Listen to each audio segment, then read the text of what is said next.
Hi, everybody. I'm Darren Kramer. And I'm Sonia Baghdadi. Breaking news tonight in New Haven. Police responding to a homicide at a fast food restaurant. A deadly shooting happened at the Burger King on Whaley Avenue, and there may still be a suspect holed up in an apartment on Orchard Street. News 8's Jamie Muro live in New Haven tonight with the latest. Jamie?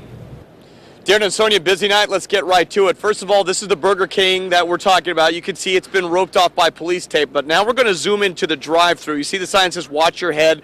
The familiar light-up menu we all know when we go to a fast food restaurant.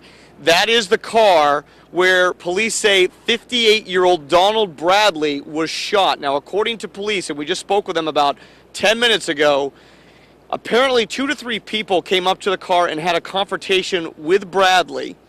Shots were fired. He was hit in the chest. He was taken to the hospital where he was pronounced dead. Now, witnesses say 2, maybe 3 people then.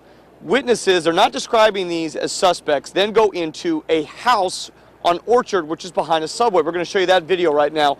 One of the first shots you should see is of actually a SWAT member inside the house. You're seeing that view through the window. Now, what happened here is that the 2 people, there were 2 teenagers that were inside the house. Again, not being labeled as suspects, just witnesses.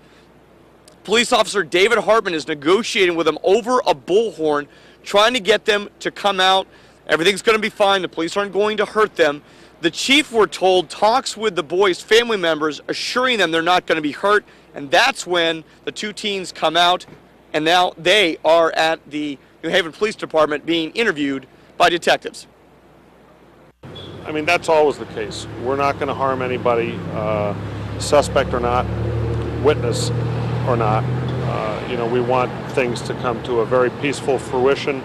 That's what we believe has happened, although, as I said, the SWAT team is still inside the house.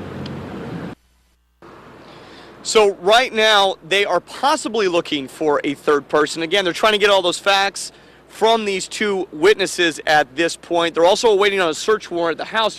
Well, you can't see it, but the gable of the house is behind my shoulder here. Once they get that search warrant, they're going to go room by room, attic to basement, looking for any weapons.